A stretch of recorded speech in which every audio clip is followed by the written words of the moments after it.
अधिकार में ज्यादा माती पदची संसार घरे शकली तुम्हारा माया नाही मामा बाला ज्ञान सुनिर्मला स्वाधीना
नमः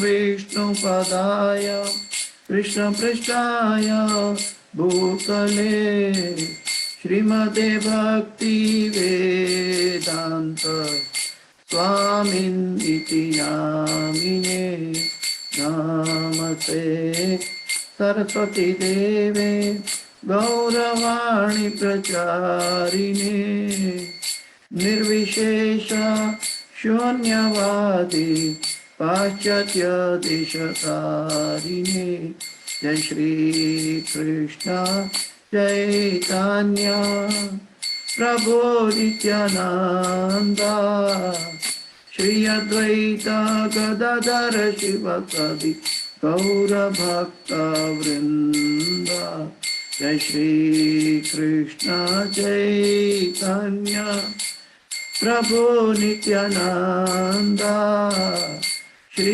अद्वैत गदाधर शिव कवि गौर भक्त वृंद जय श्री कृष्ण चैतन्य प्रभु नित्यानंदा श्री अद्वैत गदाधर शिव कवि गौर भक्त वृंद हरे कृष्णा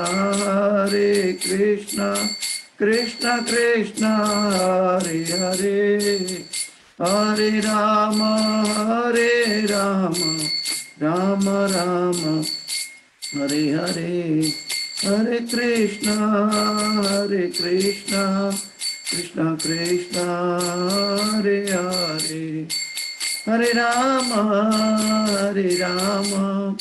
राम राम हरे हरे हरे कृष्ण कृष्ण कृष्ण हरे हरे हरे राम राम राम हरे हरे गोविंद जय जय गोपाल जय जय राधा रमण हरे गोविंद जय जय गोविंद जय जय गोपाल जय जय राधा रमण हरे गोविंद जय जय हरे कृष्ण कृष्ण कृष्ण हरे हरे हरे राम राम राम हरे हरे हरि नाम संकीर्तन यज्ञ की जय हरे कृष्ण महामंत्र की जय शिल प्रभुपाद की जय गुरुदेव महाराज की जय हरे कृष्ण महामंत्र की जय श्रीमद् भागवतम की जय श्रीमद् भागवतम सत्संग क्लास की जय जय गुरुदेव।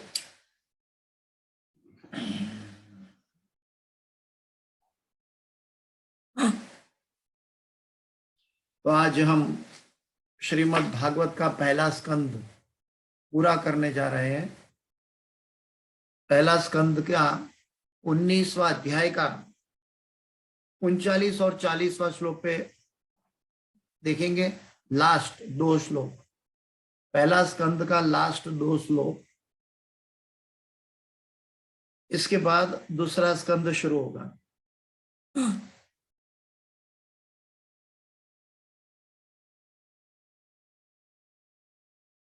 ओम अज्ञानतिमिरान्धस्य ज्ञानाञ्जनशलाकया चक्षुरोन्मिलितं येन तस्मै श्रीगुरुवे नमः।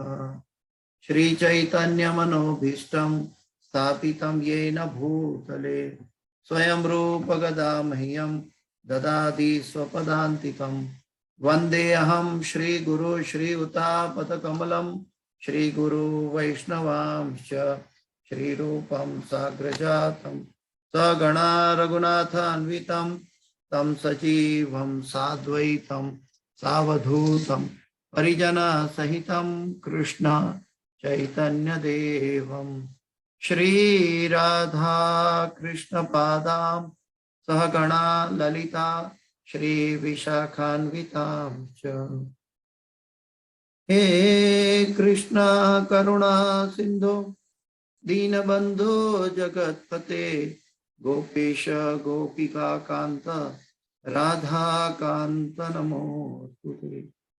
तप्त कांचन गौरांगी राधे वृंदावनेश्वरी वृषभानुसुते देवी प्रणमामि हरिप्रिये। वाञ्छाकल्पतरुभ्यश्च कृपा सिन्धुभ्य एव च पतितानां पावनेभ्यो वैष्णवेभ्यो नमो नमः। श्री कृष्ण चैतन्य प्रभो नित्यानंद श्री अद्वैत गदाधर श्रीवासादि गौर भक्त वृंद। हरे कृष्णा कृष्णा कृष्णा हरे हरे हरे राम राम राम हरे हरे। जयतां सुरतो पंगुर मम मंदमते गतिर् मत्सर्वस्व पदाम्भोजो राधा मदन मोहनो कृष्णाय वासुदेवाय देवकी नंदनाय च नंद गोपकुमाराय गोविंदाय नमो नमः गोविंदाय नमो नमः गोविंदाय नमो नमः। पंचतत्वाकं कृष्ण भक्त रूप स्वरूपकम भक्तावतार भक्ताख्यम नमामि भक्त शक्तिकम। हरे कृष्ण। ओम नमो भगवते वासुदेवाय। ओम नमो भगवते वासुदेवाय। ओम नमो भगवते वासुदेवाय। नारायणं नमस्कृत्यं नरं चैव नरोत्तमं देवीं सरस्वतीं व्यासं ततो जयं मुदीरयेत्। नष्टप्रायेषु अभद्रेषु नित्यं भागवत सेवया भगवते उत्तम श्लोके भक्तिर्भवति नैष्ठिकी। हरे कृष्णा। पहला स्कंद 19वां अध्याय 39वां श्लोक 11939। नूनं भगवतो ब्रह्मन् गृहेषु गृहमेधिनां न लक्ष्यते हि अवस्थान् अपि गोदोहनं क्वचित्। नूनं भगवतो ब्रह्मन् गृहेषु गृहमेधिनां न लक्ष्यते हि अवस्थानम् अपि गोदोहनं क्वचित्। नूनं भगवतो ब्रह्मन् गृहेषु गृहमेधिनां न लक्ष्यसे हि अवस्थानम् अपि गोदोहनं क्वचित्। नूनं भगवतो ब्रह्मन् गृहेषु गृहमेधिनां न लक्ष्यते हि अवस्थानम् अपि गोदोहनं क्वचित्। हरे कृष्ण। तो अनुवाद पे जाते हैं। अनुवाद और तात्पर्य भाई इसी भक्ति वेदांत स्वामी शिल प्रभुपाद महाराज की जय। अनुवाद। हे शक्ति संपन्न ब्राह्मण, कहा जाता है कि आप लोगों के घर में मुश्किल से उतनी देर भी नहीं रुकते हैं जितनी देर में गाय दूही जाती है। मैं फिर से दोहराता हूं अनुवाद। हे शक्ति संपन्न ब्राह्मण, कहा जाता है कि आप लोगों के घर में मुश्किल से उतनी देर भी नहीं रुकते हैं जितनी देर से गाय दूही जाती है। इसका मतलब है कि साधु चलता भला। साधु जो है वो परिव्रज का आचार्य होता है और साधु कभी एक स्थान पे रुकता नहीं, कोई आसक्ति में नहीं रुकता। श्री चैतन्य महाप्रभु ने षड गोस्वामी को वृंदावन के जीर्णोद्धार के लिए भेजा था। तो उन्होंने कहा था कि एक रात एक वृक्ष से ज्यादा एक रात नहीं रुकना है, आपको आगे दूसरे दिन दूसरी रात आपको आगे चलना है। कहने का मतलब यह है कि एक स्थान में रहने के स्थान में भी आसक्ति नहीं होती है भगवान के भक्त और साधुगण। तो ये बात है। दूसरी बात, हम जैसे जानते हैं, एक घड़ी आधी में पुनियात करे संगत सो जो साधु की कटे कोटि अपराध। एक घड़ी आधी घड़ी, साधु चलता भला इसीलिए कहा गया कि साधु की एक एक घड़ी बहुत कीमती है। इवन आधी घड़ी अगर साधु का संग मिल जाए तो व्यक्ति का जीवन परिवर्तन हो जाता। हम देखते हैं कि मृगारी था, तो मृगारी के जीवन में नारद मुनि एक बार आए, एक बार आके उनको उपदेश देके चले गए, लेकिन मृगारी वाल्मीकि जी बन गए। तो भगवान का जो साधु भक्त है, शुद्ध भक्त है, संत है, उनकी एक घड़ी एक क्षण पर्याप्त है जीवों के कल्याण के लिए। इसलिए हमें गुरु का समय हमें न अपनी परिस्थितियों के लिए नष्ट नहीं करना चाहिए, क्योंकि गुरु जो है वो आध्यात्मिक उपदेश के लिए होते हैं। आगे हम चर्चा करेंगे। तात्पर्य भाई इसी भक्ति वेदांत स्वामी श्रील प्रभुपाद महाराज की जय। संन्यास आश्रम में संत तथा मुनि गृहस्थ के घर प्रातःकाल गौवे दूहते समय जाते हैं। और अपने उदर पोषण के लिए कुछ दूध मांगते हैं। गाय का धोरण एक सेर दूध एक प्रौढ़ व्यक्ति के शरीर पोषण के लिए पर्याप्त होता है। वह सभी विटामिनों से युक्त होता है। अतएव संत तथा मुनि केवल दूध पीकर जीवित रहते हैं। गरीब से गरीब गृहस्थ भी कम से कम 10 गौवे रखता है और प्रत्येक गाय कम से कम 12 से 20 क्वार्ट दूध देती है। अतएव कोई भी साधुओं के लिए कुछ सेर दूध देने में हिचक नहीं दिखता। यह गृहस्थों का कर्तव्य है कि बच्चों की भांति वे संतों तथा मुनियों का पालन करें। इस तरह सुखदेव गोस्वामी जैसे संत को किसी गृहस्थ के द्वार पर प्रातःकाल 5 मिनट से अधिक नहीं रुकना होता है। इस तरह सुखदेव गोस्वामी जैसे संत को किसी गृहस्थ के द्वार पर प्रातःकाल 5 मिनट से अधिक नहीं रुकना होता। दूसरे शब्दों में ऐसे संत गृहस्थों के घरों में विरले ही दिखे जाते हैं। इसीलिए महाराज परीक्षित ने उनसे प्रार्थना की कि जितनी जल्दी हो सके वे उपदेश दें। गृहस्थों को इतना बुद्धिमान तो होना ही चाहिए कि द्वार पर आए हुए मुनि से कुछ दिव्य संदेश प्राप्त कर ले। गृहस्थ को संत से यह नहीं कहना चाहिए कि वे उस चीज के विषय में उपदेश दें जो बाजार में भी मिलती है। मैं फिर से दोहराता हूं, गृहस्थ को संत से यह नहीं कहना चाहिए या यह नहीं पूछना चाहिए कि वे उस चीज के विषय में उपदेश दे जो बाजार में भी मिलती हो, यानी कि जो बाजार में नहीं मिलता उसी के बारे में, यानी कि भौतिक जगत के बारे में नहीं बल्कि आध्यात्मिक जगत के बारे में संत का समय का उपयोग करना है, सदुपयोग करना है। संतों तथा गृहस्थों में पारस्परिक आदान प्रदान का ऐसा संबंध होना चाहिए। तो प्रभुपाद जी यहाँ पे स्पेसिफिक कह रहे हैं कि गृहस्थ को क्या करना चाहिए। नूनम भगवतो ब्रह्मन् गृहेषु गृहमेधिनां न लक्ष्यते हि अवस्थानम अपि गोदोहनम क्वचित्। तो साधु का धर्म है कि वो चलता भला। साधु कैसे हम समझे कि साधु योग्य है या साधु ठीक है या साधु की लायकात क्या है, हम कैसे समझें। वैसे हम गुरु के लिए तो कई मापदंड कई बातें कर चुके हैं, लेकिन जो साधु है वो गृहस्थ के कल्याण के लिए आते हैं।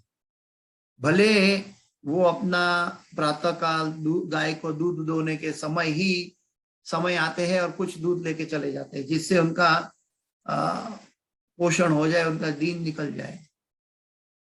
उनसे दूध एक संपूर्ण आहार है और दूध से उनका कार्य पूरा दिन का निकल जाए।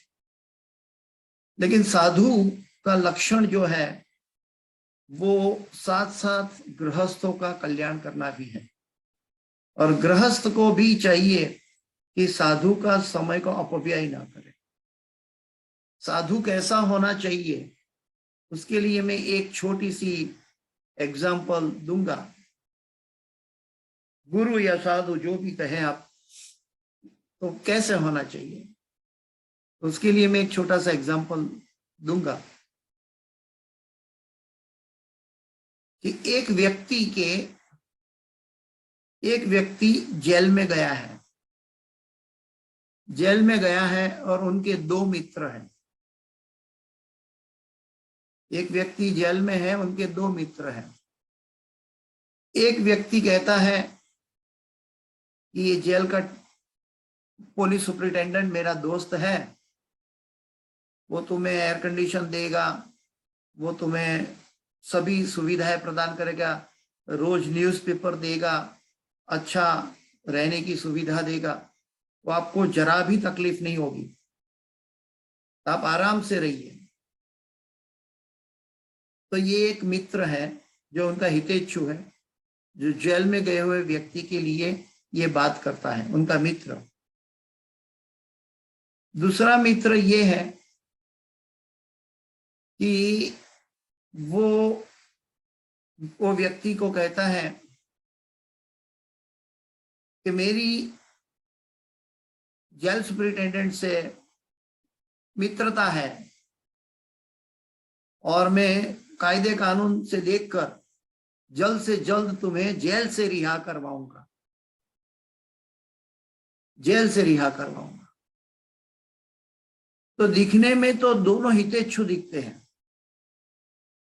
लेकिन साधु की बात देखी जाए तो कौन सच्चा हितेच्छु है?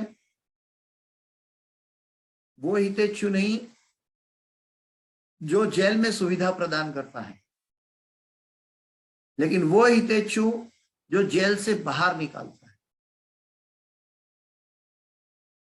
श्रीमद् भागवत का उद्देश्य भी यही है, शुकदेव गोस्वामी का उद्देश्य भी यही कारण से परीक्षित महाराज के लिए प्रकट हुए हैं कि जन्म मृत्यु जरा व्याधि ये मनुष्य का असली रोग है और इससे बाहर निकालने का काम साधु का होता है। साधु कभी भी भौतिक कारणों के लिए साधु के पास नहीं जाना चाहिए, बल्कि दूसरे शब्दों में कहे तो वो साधु का अपमान भी माना जाता है।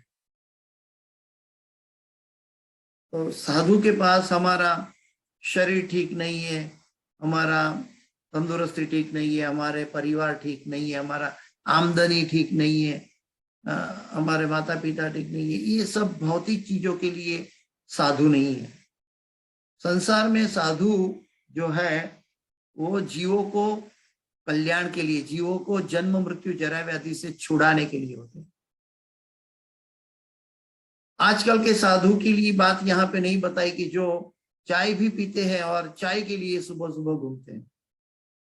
यहाँ पे श्रीमद् भागवत कहती है कि जब गाय दुही जाती है उतना समय तक वो रहते हैं। भक्तिवेदांत स्वामी श्रील प्रभुपाद जी ने गुरु महाराज को आदेश दिया था। प्रभुपाद जी ने गुरु महाराज को एक स्पेसिफिक आदेश दिया था।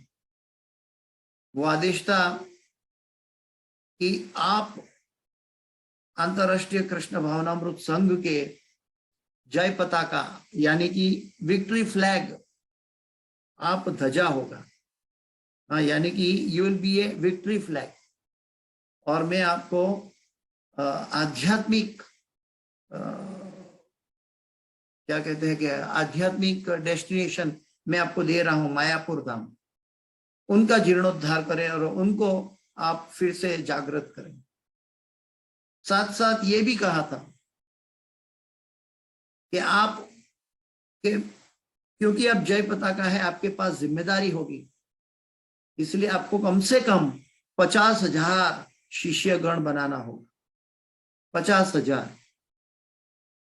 शास्त्र के अनुसार तो शिष्य कम होना चाहिए गुरु के पास, लेकिन गुरु के लिए शास्त्र से भी ऊपर गुरु की आज्ञा होती है व्यक्ति शिष्य के लिए।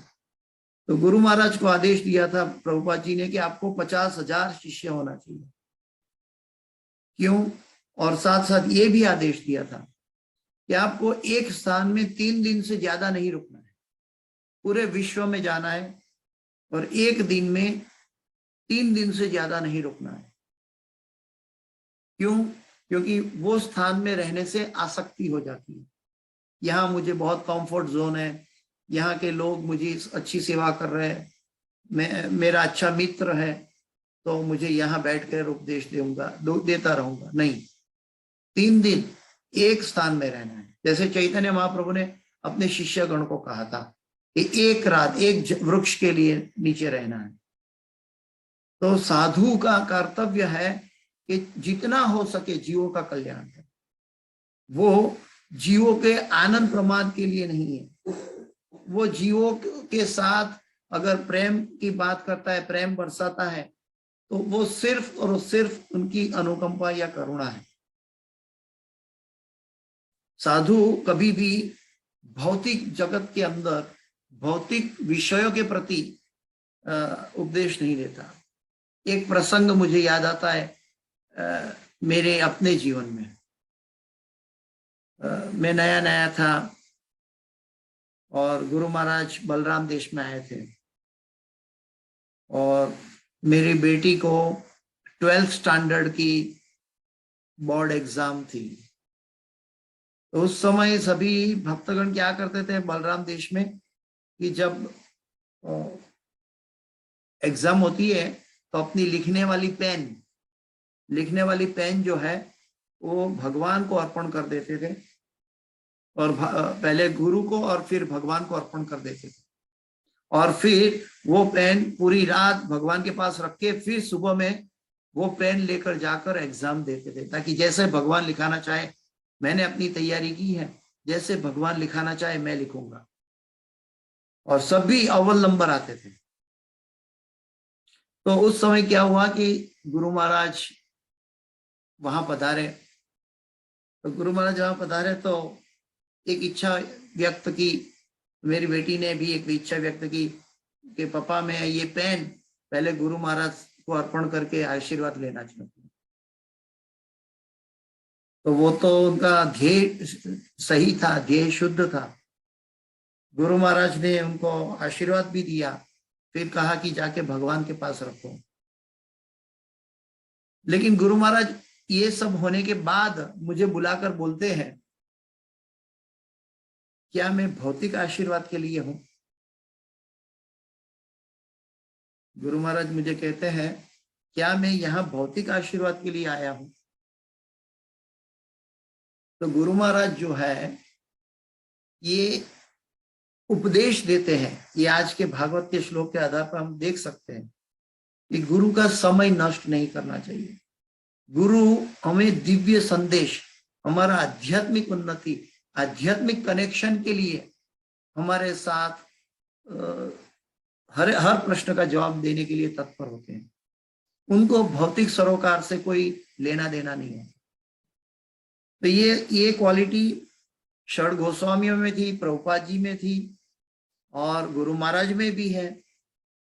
और हमें भी ये सिखाते हैं कि हमें सिर्फ और सिर्फ जीवों के कल्याण के लिए, हमारी जो इस्कॉन में नगर संकीर्तन निकलता है तो वो भी हर रोज अलग अलग दिशाओं में, अलग अलग जगहों में जाता है।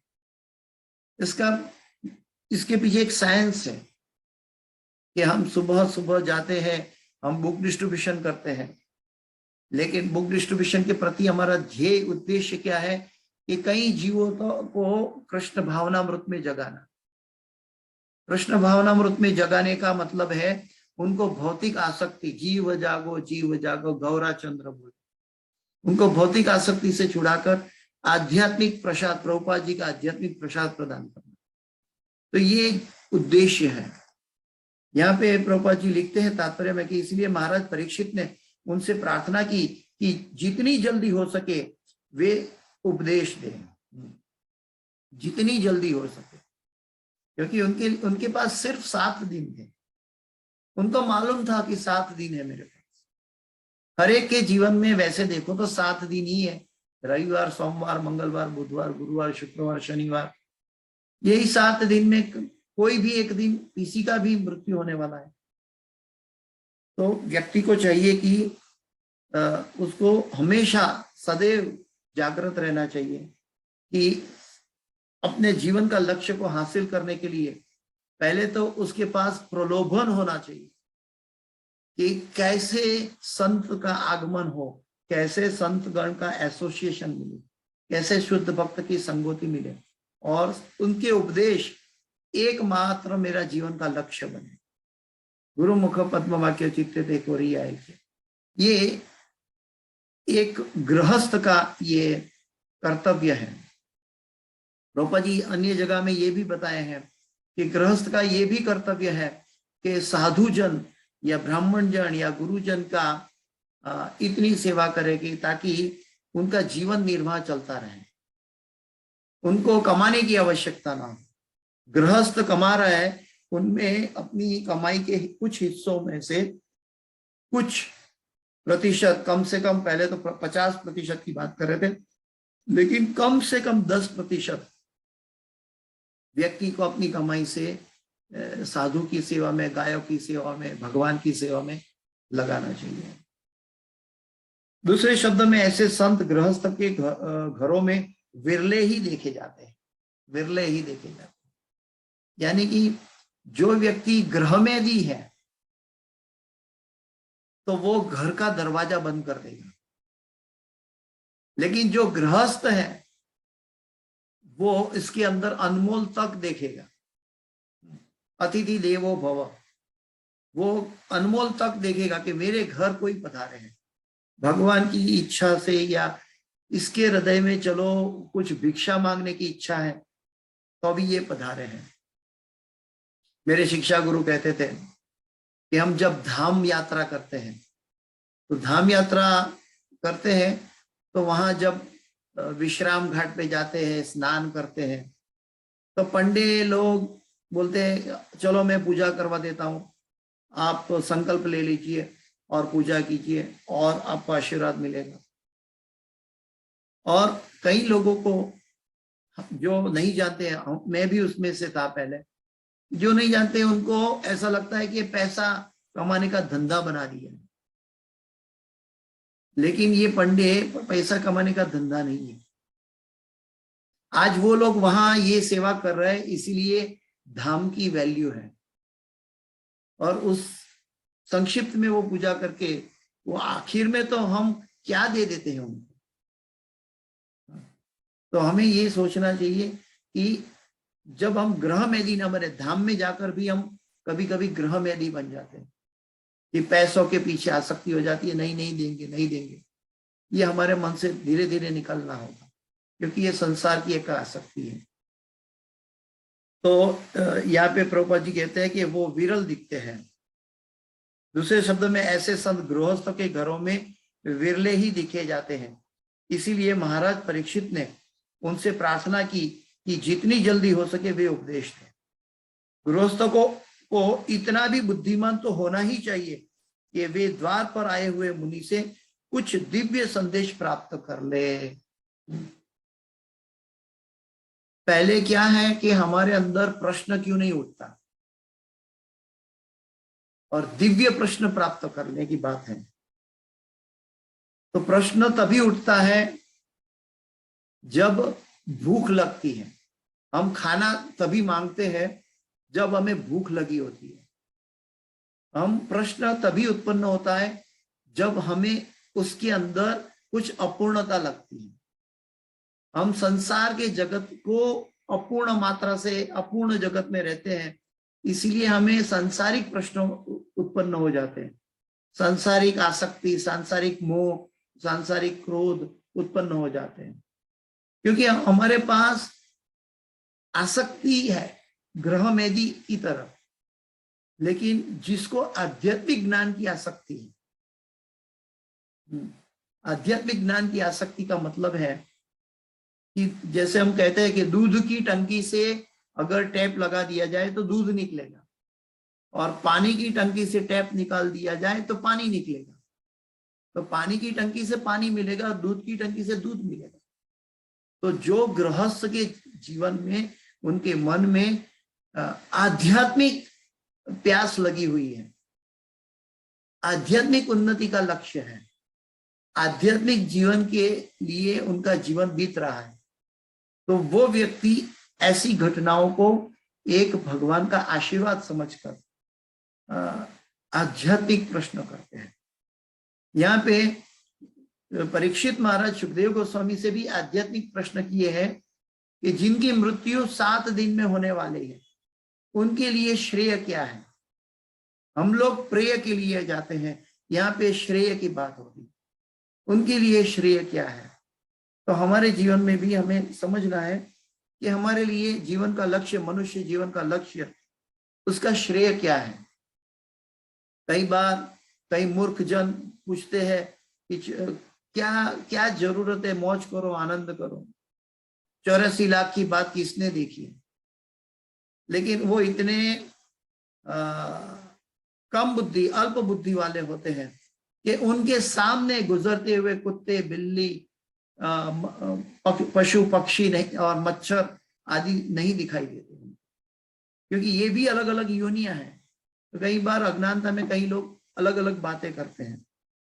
मेरा कहने का मतलब ये है कि मनुष्य जीवन बहुत दुर्लभ है, और दुर्लभ मनुष्य जीवन का लक्ष्य भी, समय भी बहुत कम है, क्योंकि एक एक सांस हमारी चल रही है और कब ये पूरी हो जाएगी पता नहीं। इसलिए हमें श्रेष्ठ से श्रेष्ठ हर एक सांस का उपयोग करना चाहिए। ये उनका प्रभुपाद जी का लक्ष्य है। प्रभुपाद जी बता रहे हैं, समझा रहे हैं। कुछ दिव्य संदेश प्राप्त कर ले। दिव्य संदेश यानी कि भौतिकता नहीं। गृहस्थ को संत से यह नहीं कहना चाहिए कि वे उस चीज के विषय में उपदेश दे जो बाजार में भी मिलता हो। भक्ति बाजार में नहीं मिलेगी, आध्यात्मिक दिव्य संदेश बाजार में नहीं मिलेगा। आध्यात्मिक दिव्य संदेश या आध्यात्मिक उपदेश आध्यात्मिक लोग के पास मिलेगा, और आध्यात्मिक लोगों के पास भी हम फोगट में लेंगे तो उसका उपयोग हम नहीं कर पाएंगे। आध्यात्मिक लोगों के पास अगर हमें उपदेश को जीवन में डालना है तो इसके लिए हमें आध्यात्मिक सेवा करनी पड़ेगी। ये कर्म क्षेत्र जगत है, और कर्म क्षेत्र जगत में कुछ भी मुफ्त में नहीं मिलता है, फ्री नहीं है। फ्री दिखाई देगा लेकिन फ्री नहीं है। हर एक दिव्यता प्राप्त करने के लिए भी हमारे पास कुछ दिव्य चीज देनी पड़ती है, और वो है दिव्य सेवा। और वो सेवा वाणी सेवा और वपु सेवा के जरिए। तो जब हम गुरु की और साधु की वाणी सेवा का उपयोग करेंगे, वाणी सेवा का पालन करेंगे, तब हमारी आध्यात्मिक उन्नति होगी। हमारी आध्यात्मिक उन्नति का रहस्य हमारे मन के विचारों में या मन की बुद्धि में नहीं है। हमारी आध्यात्मिक उन्नति का रहस्य आध्यात्मिक व्यक्ति से प्राप्त हुए संदेशों में है। याद रहे, हमारी आध्यात्मिक उन्नति हमारी मन और बुद्धि के अंदर उसका उपद्रव नहीं है, ये कि उससे उत्पन्न नहीं होगा। ये तो कहां से उत्पन्न होगा कि आध्यात्मिक संत गण कोई अनुकंपा करे, भगवान के द्वारा भेजा गया संत गण, साधु गण जब कोई अनुकंपा करे तब उसके उपदेश में पालन करने से, उपदेश का पालन का मतलब है उनकी सेवा करना, और जब उनकी सेवा करेंगे तो हमारा जीवन भक्ति से भर जाएगा। गुरु के वचनों का पालन करने से हमारे पास भक्ति स्वतः उत्पन्न हो जाती है। लेकिन हम भक्ति कैसे करें कैसे करें कैसे करें करके विचारों में, बुद्धि में दौड़ते नहीं। सिर्फ और सिर्फ गुरुमुख पद्म वाक्य चित्ते को रिया है। हम गुरुवाष्टक गाते हैं, इसके पीछे बहुत बड़ा रहस्य है कि गुरुवाष्टक के अंदर हमारी आध्यात्मिक उन्नति का बीज छुपा हुआ है, और हम बीज का संरक्षण भी उनके आदेशों के पालन से होगा। तो वो ऐसी उस चीज के विषय में उपदेश गृहस्थ को संत से यह नहीं कहना चाहिए कि वे उस चीज के विषय में उपदेश दे जो बाजार में भी मिलता हो। संतों तथा गृहस्थों में पारस्परिक आदान प्रदान का ऐसा संबंध होना चाहिए, ऐसा संबंध होना चाहिए। आगे सुत गोस्वामी कहते हैं, एवं आभाषित पृष्ठ सराज्ञा लक्षणया गिरा प्रत्यभाषत धर्मज्ञो भगवान बहादुर आया नहीं। श्री सुत गोस्वामी ने कहा, इसी तरह मीठी भाषा का प्रयोग करते हुए राजा ने बातों की तथा प्रश्न किए। तब व्यासदेव के पुत्र जो महान तथा शक्ति संपन्न पुरुष एवं धर्मवेत्ता थे, उन्होंने उत्तर देना प्रारंभ किया, जो दूसरे स्कंद में है। इसके साथ इस प्रकार श्रीमद् भागवत के प्रथम स्कंद के अंतर्गत सुखदेव गोस्वामी का प्रकट होना नामक 19वें अध्याय के भक्ति वेदांत तात्पर्य पूर्ण हुए। तो ये जो हम कहते हैं कि एक घड़ी या आधी घड़ी आधी में पुनियात, करे संगत जो साधु की, कटे कोटि अपराध। ये बहुत मीनिंगफुल है, साइंटिफिक बात है कि एक घड़ी आधी घड़ी। कभी कभी एक छोटी सी एग्जाम्पल दिया था कि एक चोर भाग रहा था, एक चोर भाग रहा था, उसके पीछे पुलिस पड़ी थी, उसने चोरी की थी, पुलिस ने देख लिया उनको और पुलिस पड़ी थी उनको पकड़ने के लिए, और चोर भाग रहा था। और भागते भागते भागते भागते एक जगह कई लोग जमा हुए थे। क्या हुआ था, वहां श्रीमद् भागवतम कथा चल रही थी, कई लोग बैठे थे। तो वो चोर ने सोचा कि यहाँ इतने लोग हैं, हजारों लोग हैं, उसके बीच में मैं छुप जाऊंगा तो शायद पुलिस मुझे नहीं देख पाएगा। तो लोगों के बीच में चले गए, तो पुलिस लोगों के अंदर उनको ढूंढती रहेगी और मैं धीरे से वहां से निकल जाऊंगा इन लोगों के बीच में छुप कर।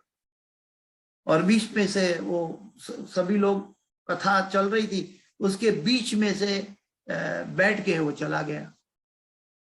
बैठ के चला गया तो कुछ क्षण के लिए वो कथा में भक्तों के संग में कुछ क्षण के लिए आया था। तो उस कथा में उन्होंने कुछ ऐसी बातें सुनी जो उनको कभी मालूम नहीं थी। उन्होंने कुछ ऐसी बात सुनी थी कि भूत प्रेत के पांव नहीं होते, भूत प्रेत के पांव नहीं होते।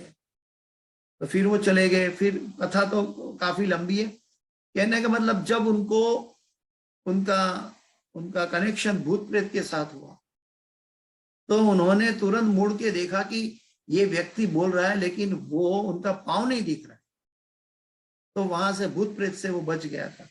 फिर उन्होंने सोचा कि अगर मैं ये वो क्षण के लिए कथा में नहीं गया होता और कथा से ये नहीं सुना होता तो आज भूत प्रेत मुझे मेरे पर अटैक कर बैठते और मैं बच गया भगवान का नाम लेकर।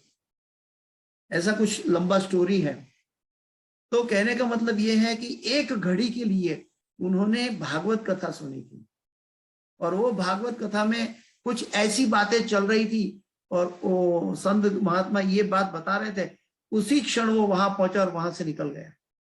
तो उनको लगा कि जब उतना क्षण में भक्तों का संग करने से मैं इतना महान उपाधि से, महान समस्या से बच गया, तो मुझे कैसे भगवान की भक्ति में और भक्तों का संग करके मनुष्य जीवन जो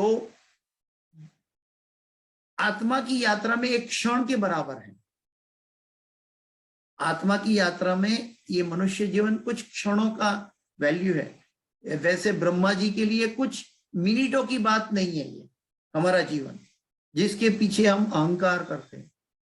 कुछ मिनटों, ब्रह्मा जी के ब्रह्मलोक में कुछ मिनट है, कुछ 5 मिनट, मुश्किल से 5 मिनट या 7 मिनट हो सकती है, लेकिन या 10-15 मिनट हो सकती है, लेकिन उतने में हमारा मनुष्य जीवन पूरा हो जाता है। अभी सोचे कि हम जो सोचते हैं कि हमें मनुष्य जीवन की क्यों मिला है, मनुष्य जीवन में क्या करना चाहिए, मनुष्य जीवन का लक्ष्य क्या होना चाहिए। तो कहते हैं कि सततम कीर्तन, प्रभु जी आपको तो भगवान का भजन करना चाहिए, भगवान का कीर्तन करना चाहिए। अरे प्रभु जी मैं कैसे करूं वो सारा जीवन, मुझे और भी जिम्मेदारियां हैं, और भी हमारी इच्छा है, और भी हमारी आसक्ति है, और भी हमें मोह है, तो कैसे करें। लेकिन ये उपदेश जो है श्रीमद् भागवत से हमें मिलता है कि हमें सतत भगवान का नाम इसीलिए लेना चाहिए क्योंकि आध्यात्मिक आत्मा की यात्रा में मनुष्य जीवन एक क्षण मात्र है, क्षण भंगुर है।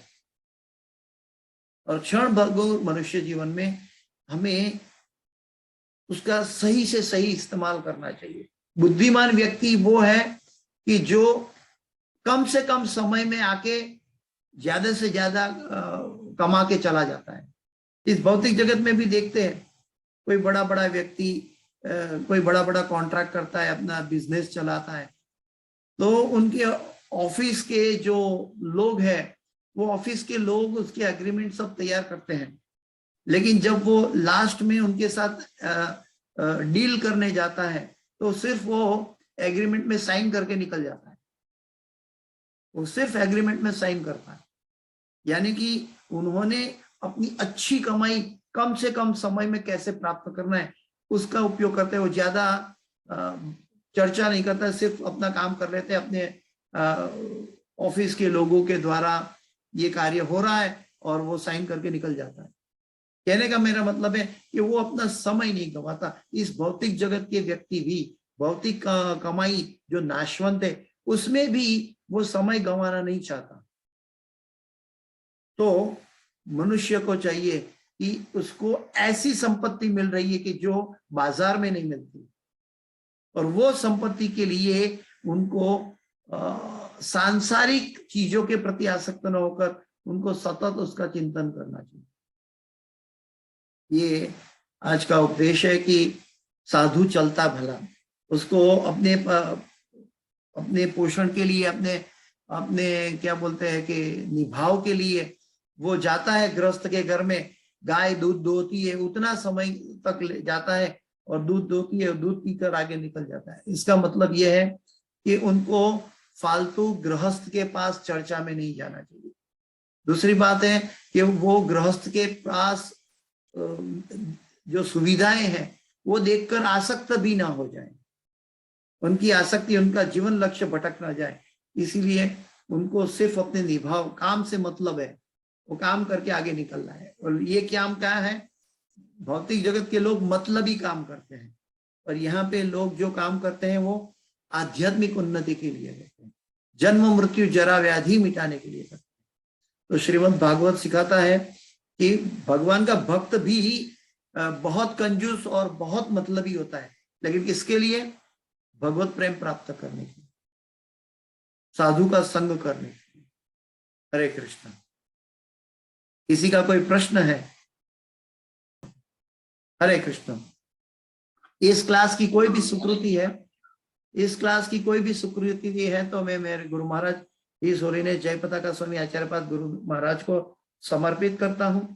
और इस क्लास की कोई भी गलती, त्रुटि या क्षति है वो मेरी अपनी है, कृपया मुझे क्षमा करें। वांछा कल्पतरुभ्यश्च कृपा सिंधुभ्येव च पतितानां पावनेभ्यो वैष्णवेभ्यो नमो नमः। अनंत कोटि वैष्णव वृंद की जय। शिला प्रभुपाद की जय। गुरुदेव महाराज की जय। श्रीमद् भागवतम की जय। समवेत भक्त वृंद की जय।